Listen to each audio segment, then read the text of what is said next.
almost, 2 months every year. Swami used to visit India and stay for roughly 2 months during the winter times. So I had the opportunity of traveling with him, being with him, listen to his talks and satsangs. Wherever, he speaks, he spoke about, the purpose of human life is to serve others. So I asked Swamiji, I am doing business. How can it be treated as a service? I am doing business to make, earn, to make money. So how can that be called as a service? So Swamiji used to give me a lot of explanation. Business is also service. You have to look business as a service. So he used to explain to me that, for example, he used to question me, how many people are you employing now in your company? At that point of time, maybe 1,500 people were working. I said 1,500 people. So he said 1,500 families. Then how many are your suppliers? Maybe about additional 1,000, 1,500. Okay, well, how many of your distributors, dealers, service people, network for your product? How many would they be? I said that may run into 10,000, something like that. So what you are doing here is serving so many people. It's more than more than 15,000 people roughly are directly benefited by doing you are doing business. Then you are making a product. So your customers are buying the product.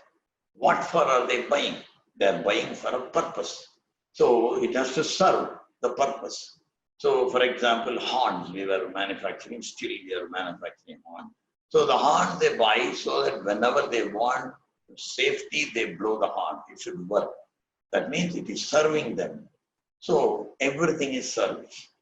I said, okay, it is service, but I'm still running the company to make money. How can I say that, I'm doing service, I'm only doing to, get the money? Swamiji said, you have to think differently. You think like, whatever business you do, you think as if you're doing as a service, not, earning, not making money. So this goes on for 2-3 years, It was struggling and I was really struggling within my mind. How am I to think that this can be treated as a service? But every time when Swamiji comes, I would ask some explanation, he would give me. Then one day he told me that you just from now on, stop thinking that you are doing business. You just think that you are doing only service. You forget about the income. You think you keep that income as a byproduct. It's your direct first priority service. The byproduct is only the income. You think that way and start to practice and let me know when I come next year, how do you feel? So then I started thinking that way and started to think differently. As I went into that mode, I realized a lot because our goal from money is changed to service. So your outlook to business is completely different. You are not setting goals for the financial goal, or setting goals for service. How many people we can work, how many people more we can employ, how we can give more employment, how we can make more products so that more people can buy, so that they'll all get benefited. Like that we think.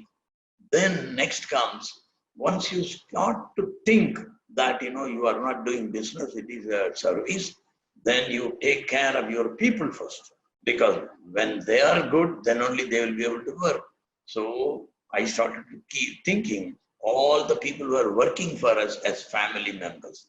So in Roots, our company, we are treating everybody as family, not as an employee-employer. That concept changed completely the mindset of everybody. From management till down the line, everybody feels it is part of the family business. So that I would like to give one example. During many economic, crisis happened, global financial crisis happened so many times. So every time it happens, many companies suffered a lot. But fortunately, we didn't suffer anything every time because everybody cooperated like a family. For example, now the COVID-19, has brought the business to complete halt. Nothing, no sales, nothing. Our government has made a lockdown almost for 40 days, nothing. So no sales, no income. How do we keep running? And next we start, there is no immediate business. It's going to take a long time to pick up business.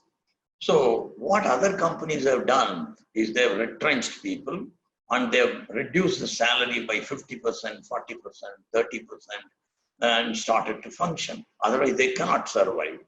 So what we did as a family, we want to keep everybody in. So I said, nobody is going to go out, everybody is going to work, but whatever the workload is available, suppose our workload is only 40%, we will work only 40% of the time, but 100% of the people will work and they will get what they work for. That is the shop floor level people. When it comes to the above, like, supervisors, managers, everybody, we have set a different goal. The salaries, how we have fixed is depending on the turnover of the company. For example, last year's average turnover was figure X. This year, now, if we touch only 40%, their salary will be reduced automatically by certain percentage. Like that, if the sales goes up, automatically the salary will go up. So we have not retrenched even one person, and everybody is sharing the burden of the company, and everybody is also sharing the benefit also. So this we are able to do it because we think this as a service. So this is an example, but it took me quite a long time to really understand it. Once I understood, I have absolutely no stress. Almost now 4,000 people are working directly in our companies, in all, there are companies here in Russia, in United States, in Malaysia, and in Coimbatore around. So absolutely no stress, because we don't keep money as a goal. When you keep money as a goal, always tension. That goal is never satisfies anybody. You set a financial goal now, and then next goal, because more expenditure comes. So that's how I changed my philosophy because of Swamiji's teachings, and that helped me a lot. And it is keeping entire force, our group as an intact in one. We can go with any tide, whether it is economic debacle or otherwise, no problem. We are able to follow like a wave. So it's one example. So I think that's about short. I can tell you how my experience as a yogic way of doing business. Yeah, I hear Swamiji speak about service so often, right? It's the core of the teaching, and he says again and again that this is the purpose of our lives, to serve. He gives even the example of, why am I eating? Why am I eating this food? And that's to dedicate the food that we're eating to serve other people. I'm eating this food so that I can function, and I can then feel healthy and serve other people. For me, at first, when I heard that, and maybe similar to the business, that like everything I'm doing for the business is for service, it feels unrealistic to dedicate my whole life as an act of service to other people. But is it unrealistic? Is it unrealistic? No, it is not unrealistic as long as you understand it. Once you really understand the philosophy behind it and start to practice it, you will feel that, the food what we are eating is also for others' purpose. So that is, it takes some time, but once we start to practice, then we will really understand the importance of that. And once, the whole world thinks like that, you can imagine how peaceful the world will be. That is going to make a total difference. How you think, you think yourself and others. So service is the motive. And another thing, when you start to think about others as a service, you get a lot of, empathy. You understand others' feelings, others' difficulties. So in the company, for example, when I see a person, a face, I can understand whether he's okay or he's having any problem. Then I used to ask immediately, what is the problem? Do you have any problem at home or anywhere? then he would say, okay, he has some problem at home or children or school admission, whatnot. So you start to concern about others, then you get inner joy. That once you experience it, it is never ending. It's a process, a never ending process. It's a total joy in what we really realize by following that principle. So is it a choice to think, a certain way? Because, okay, here's this person that maybe has a problem, right? And I can sit down and speak to this person, and that interaction, we can see it two different ways. I can see it as, I have to do this right now, and it's draining my energy. Serving this person, listening to them, being there for them, it's draining my energy. Or we can see it as an opportunity to serve and to create meaning for our lives. So is that the choice that we make throughout the day? How do we want to see it? And how much of a difference does that make, whether or not we choose one or the other? That will make all the difference. If you think that, you are draining your energy by talking to others' problems, then it will drain our energy and also we will lose everything. But the other contrary, if you think that, by talking to him and we are able to help him to come out of his problem, then our energy level goes up dramatically. And the other person, when we see the other person get benefit out of that, then you get real joy of doing it. So that's how we keep doing it. Then, we will not be able to keep quiet. Whenever we see somebody, if there is a problem, we will certainly, get into that. And thereby we can alleviate, many people's problems. So that's the kind of thinking it will get into our mind gradually. Then it will change the whole personality of the person, how he looks at everything and everybody, not only human being, anything, animals, anything, you look at the whole thing, any life that way, it gives total peace and you feel really happy. It's difficult to first to, understand and practice. Once we start to practice and experience it, then, there is no stopping. It goes on. It's very interesting. So is the practice also extremely important to be kind of gentle with ourselves as we're trying to shift our thinking? Like, it's not going to happen just in one day that all of a sudden now I'm going to be able to view life like this. I have to remember again and again, and I have to practice again and again. Is that the case? See, once you'll have a little difficulty in understanding that. Once we understand, then it is like a switch. You change your, the thinking, then they will start moving in that direction. But step by step only we'll grow, but the changeover will be instantaneous. Once you got it, then it is instantaneous. But it takes a long time to experience step by step, but then there is no going back. But that changeover will happen in one incident or something, I'm not able to explain, but it happens at certain moment. Once it happens, then finish. Then it will stay on. That's one. As I said, once we experience it, then we start to improve our activities in this direction.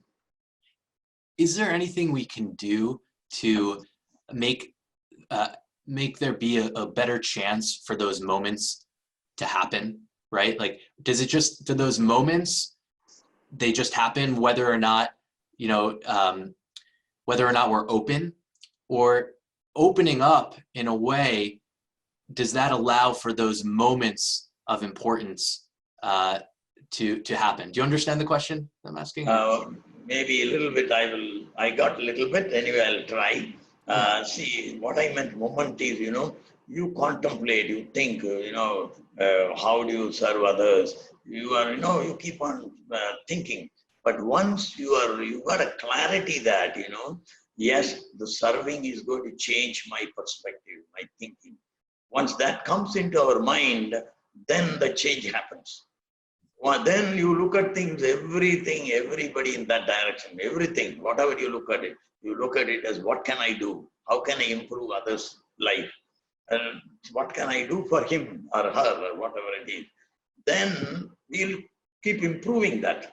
then, automatically it becomes automatic. Whenever you see somebody, you will look into that. So that is how, I have developed. So it's a matter of development, but the changeover takes, you want to have an instantaneous idea, thought. If the right thought comes, then no going back. Now, for business, listening to you describe how your business serves so many other people, the employees and the products and all of that creating a successful business, it seems like it's a very clear avenue of service, a very clear way to serve.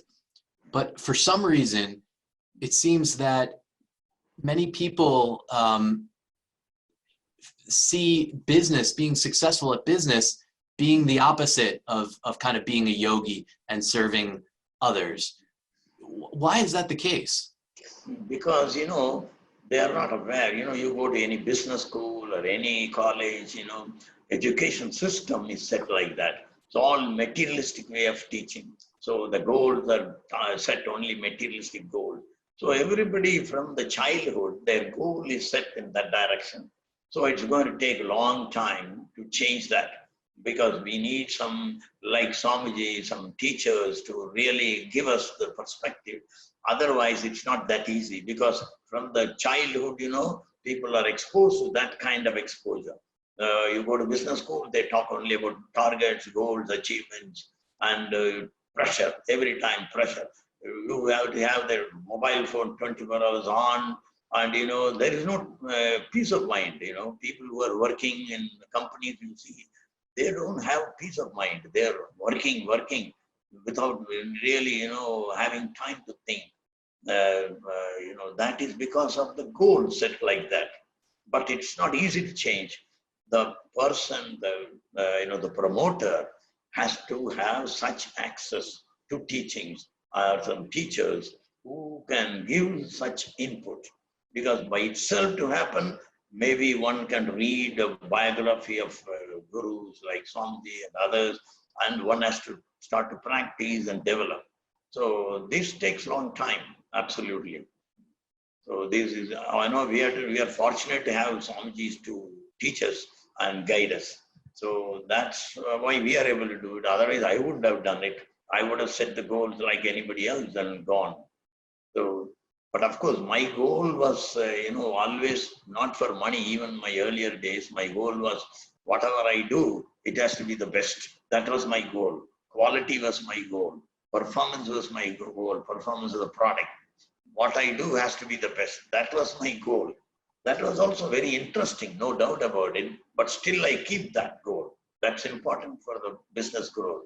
Whatever we do, it has to be the best. Otherwise, we don't have, opportunities. So that goal is required to grow business. But this side, service goal, if you go together, tandem, quality, performance, and this service, then the business will be totally different. When you talk about quality or something being the best, does that mean better than someone else, or does it just mean the best that I'm capable of? Yeah, the two ways. Products are always benchmarked. When compared to what is available, we have to be better than that. But when we invent something new, then it is different. We have to come out with the best. That's our own benchmark. But when it comes to product marketing, products, we have to be better than what is available. For example, when I started, my business, my goal, this was, I want to make horns. That when I was in my 8th grade school time, that was my goal. I want to make horns. During my school days, I was thinking that the horn has to be like Bosch. It's a German product, Bosch. That was considered to be the best product in the world. So my father, whenever he buys a car, an Indian car, he would fix German horn. I asked him, why you are fixing German horn to an Indian vehicle? Why not an Indian horn? he said that, unfortunately, Indian horns are not lasting. He has no time to go to the electrician frequently to fix it. So he has to fix a German horn. So in my eighth grade, I was maybe, I forgot, about 13, 14 years old. I set my goal, I should make a horn like Bosch. With that goal only, I went in, I started the manufacturing of horn. Then I tested that horn and made a benchmark and then made it more stringent, keeping Indian usage in mind, set a very high goal standards and started to work on it. It took me 12 years to develop the horn to reach that level. 1970 I started, 1982 only I completed to my satisfaction. For 12 years, I did so many other things. I worked, I took agency for tractors, I serviced automobiles, I did other products to earn, but still this was going on. Once I'm satisfied that the quality is as per my expectation, I launched the product in 1982. Within 5 years, we became the largest electric horn manufacturers in India, overtaking all competition from Germany, from UK, from Japan, from India, all. So this is what is the quality, goals. So that is how I started. And so it's an example. So product, when it comes to product, you have to be the best. That should be our goal. The quality, the focus on quality, is there a more general way to live where my life is an act of quality, the way that I'm living, the way that I do everything, the way that I tie my shoes or it hangs something up on the hanger or whatever it is. Do you have that perspective, or is it just certain things that I'm focused on that are quality and maybe I can't do quality for everything? Quality means, everything. Quality cannot be, specific only to product. Quality means whatever we think, it has to be of quality, Whatever we do, it has to be quality, whether it is product or, as you said, keeping the shoes in the rack or whatever it has to be orderly. So that is very important. The mind has to be trained to be quality conscious in whatever we do and think. Quality, you have to think quality so that then only it will act. So everything has to be quality conscious. We have to be. Then things will happen. It cannot be only specific to product or nothing else, because it's not possible. When you develop something new like that, reflecting back, where was the satisfaction? Was it when you created that finished product and you said, okay, I've achieved my goal? Or was it the whole process, all those years that you spent, right? 10 years, more than 10 years developing something? Is it the process? Is it the end? Or is it both? Oh, this is only the beginning. I can tell you. First step. The product achievement is the first step. Okay, it gives us a real good satisfaction that we have achieved the goals of quality. That's the first step. Then next comes, we have to be in the field and see that our customers appreciate our product. So once we release the product, if they buy and then they keep on buying our product, that means they are liking it. So this is a never-ending goal, it goes on and on. Okay, I never thought that I should be exporting it or I should become the largest manufacturer. That was not my idea. I want to make the best quality product. That was my idea. But the quality has led to the quantity also. We became the largest manufacturer. We started exporting. We supply to many international companies like, Toyota, Volkswagen, Mercedes-Benz, BMW, in the United States, Harley Davidson motorcycle, 100% we supply. So Navistar trucks, Packard trucks, what are running in US. So like that, it is expanding. But the goal is, the foundation is quality. So then it's never ending. It goes on.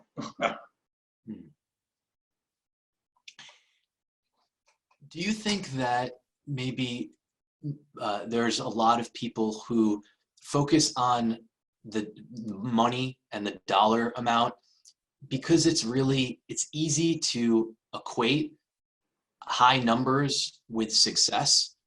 So for example, I see in my bank account numbers rising. So then I feel like I am more and more successful.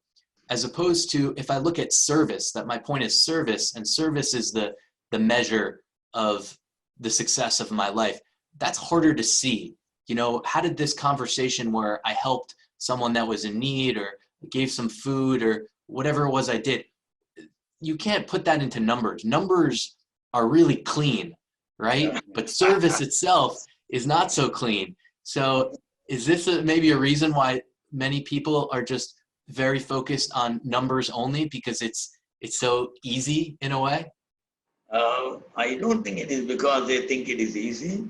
They set the finance goal because they know only that. They work only towards that goal. That's the main fundamental reason. And those who are working for that goal, will never be satisfied. You set a goal, you reach, then you are not satisfied. You have to go to the next level, next level. So, ever-ending goal. So, because of that, they lose track of their life, personal life, their everything, because they are focusing only towards that. So they lose health, they lose everything, but they gain money. After getting money, then they will have to spend more money to get themselves, improve their health and happiness in the family. The health, happiness will not be there because his focus is completely elsewhere. So a lot of problem and stress, because stress, his health is affected, people around him's health is affected. So that is what is the real impact of financial goals. But if you keep the service as a goal, whatever you earn, okay, certain percentage, this goes to service, and you keep enjoy, then you start enjoying it. You start enjoying it. Then your peace of mind comes, satisfaction comes, the whole family becomes healthy and happy. So this is two different directions, but the direction setting has to be done by somebody who guides, or one has to read some books and understand and think in that direction. Once they experiment it, if they try as an experiment, then they will realize that it is possible to change and it's going to make a big difference in their lives. Experimentally, they can try, okay, from today onwards, I am going to look business in a different way. I'm not going to look different only in the money part. I'm seeing how best I can serve my customer. Also, my people, people who are working for me, you let them start thinking in that direction. Then within maximum 6 months, I can assure you that their thinking will completely change. Their mind will become very calm and quiet and satisfied. And people around them would be more happy. And is that something we can teach to children? I know you're involved in the school there. Yes. Is that the type of conversation that we can have with children? What is the purpose to my life? How do I incorporate yoga and business and that sort of thing? Yeah, correct. In our school, for example, Satchidananda, Jothi, Nikethan, it took us 5 years to teach our teachers this philosophy. The teachers, they think, originally they come to teach because they are taking it as a profession, as to make money. That's how they have come to this business, this profession. But, we had to change their concept. So Swamiji's philosophy, we had to teach, explain, tell them that, teaching is not a profession. It is a service. Greatest service is teaching. So don't count money at all. Money is a byproduct. You concentrate on children's well-being. This took us 5 years. After 5 years, then gradually started changing. Now our teachers are completely dedicated. They spend all the time in the school and for the betterment of the children. So the children are happy. When the children go out, they are thinking differently. So this has to be brought first to the teachers and to parents. We should have that. Teachers should have that. Then we can teach the children. Another thing, simply we cannot teach them. Nobody learns by teacher, from the teacher just by teaching. You have to practice it. They have to see what you are doing. By practicing, children watch and learn better. So first, to teach them, we have to first learn ourselves, practice ourselves. Children should watch us, how we do and how we enjoy. Automatically it will get changed. Simply by books, it cannot be taught. There is no way of telling them, do like this, this. It won't work. This is my experience. Before you explain, before you tell others, first you learn, you do yourself, you experience yourself, then, share it with others. Then, it will be more effective. Preaching, is not really going to help. We have to show, we have to practice, and that has to be only demonstrated. That's how we can bring up. It's a lengthy process. So again, going back to service, is that a service in itself to kind of do the inner work?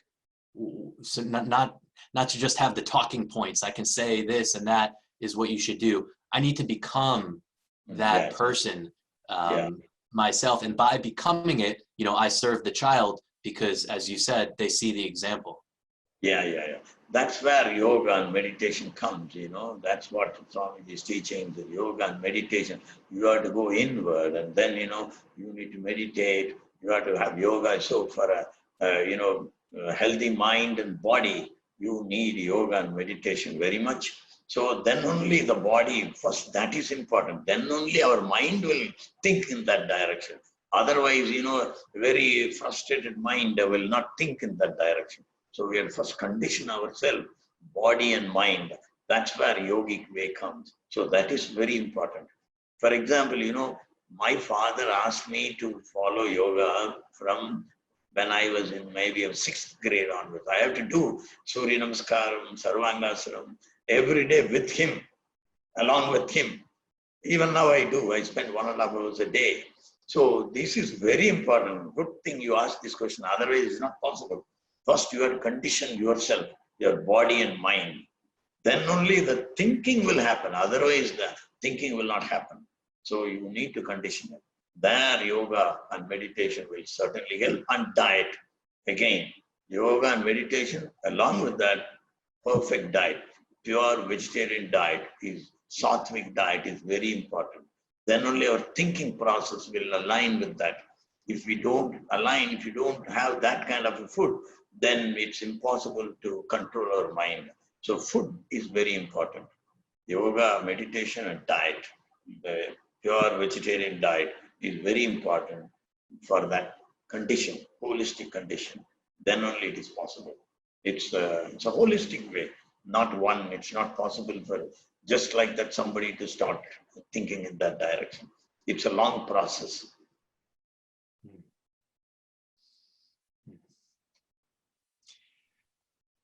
I wanted to ask about Swamiji and your experience with him, and also just in India, the culture of the guru. And I know you've traveled a lot too. Can you kind of just share a little bit about him, and then also just generally maybe the relationship with the guru and how the Indian culture sees this versus maybe the rest of the world or other places in the world? See how people see guru. Nowadays in West also I see that people look at guru as guru. Before in 1960s and all, when Swamiji came to US, at that time many people had no idea about guru in US. So they didn't know. They didn't know how to be with guru, how to behave with guru. But now I don't need to teach anything because in yoga will I see, everywhere I see how they behave, how they treat guru as guru. So I think that there is no big difference.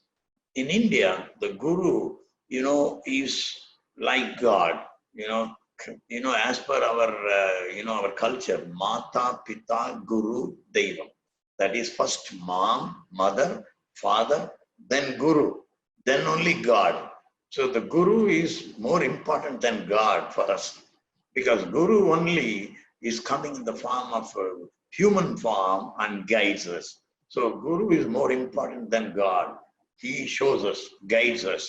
So that is why guru has the highest importance and the highest respect. Gurus have highest respect because our culture traditionally goes like that. And my experience with Swamiji, I can say a few. First of all, whatever Guru says, we accept without any question. You don't need to analyze what he says is right, wrong. Here, that's how we are brought up. You accept as it is. So also father, when he says do it, we do it. But not nowadays, it's different. You ask why, but those days, nothing. No question asked. You follow. That's it. So when it comes to Guru, you follow clearly because they have the wisdom and experience and knowledge. So they know what is right. You follow it up. Follow it. You will get the result. I can maybe give one example, with the Swamiji.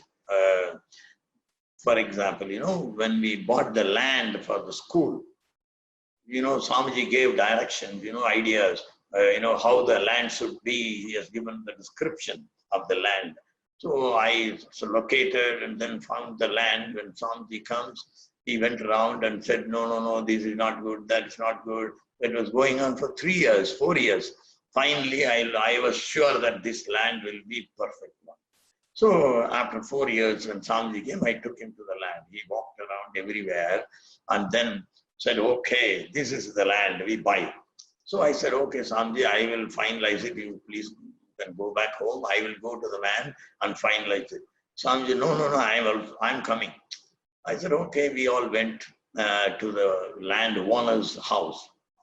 And I introduced Swamiji to the gentleman. I said, Swamiji, we have come to, we saw your land.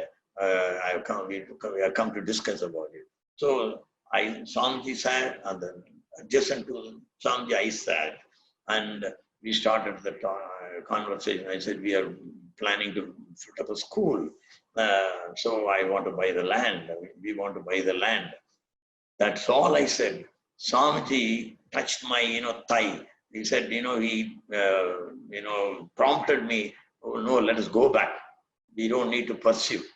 I was a little surprised. What is he telling? I don't understand. Then I turned again and he said, let's go. Then, I told the gentleman that, okay, I listened a little bit and said, okay, we'll come back. We'll think and come back. I walked out. When I walked out, I asked Swamiji, it took us 5 years to locate the land. Now you say, let us go. What to do? Why? Swamiji said, see, the vibration from that gentleman is not good. We should not buy land from such a person. It's not good for us. I was really surprised, why that vibration makes a difference, right? We are paying money and getting it, right? But anyway, Swamiji said, we walked out. Okay. Then, I said, Swamiji, please go home. I have one more land to see. I will see and come back. So I went around and saw the land. That land was also perfect. Then I went to the owner of the land and met him. I want to see how he is. So, and then when I went there, he's very gentleman. I could see a nice gentleman. I told him, I saw the land. Tomorrow I'm going to show Swamiji. If he likes it, we would like to buy it. He said, no problem. I'm very happy to give land for such noble cause and for a noble person. I said, okay, I'll come back tomorrow. I went, next day morning, went around the farm completely, and Swami said, yes, it's good. So we went back. I said, I will go and finally, no, we'll go, Swamiji said again.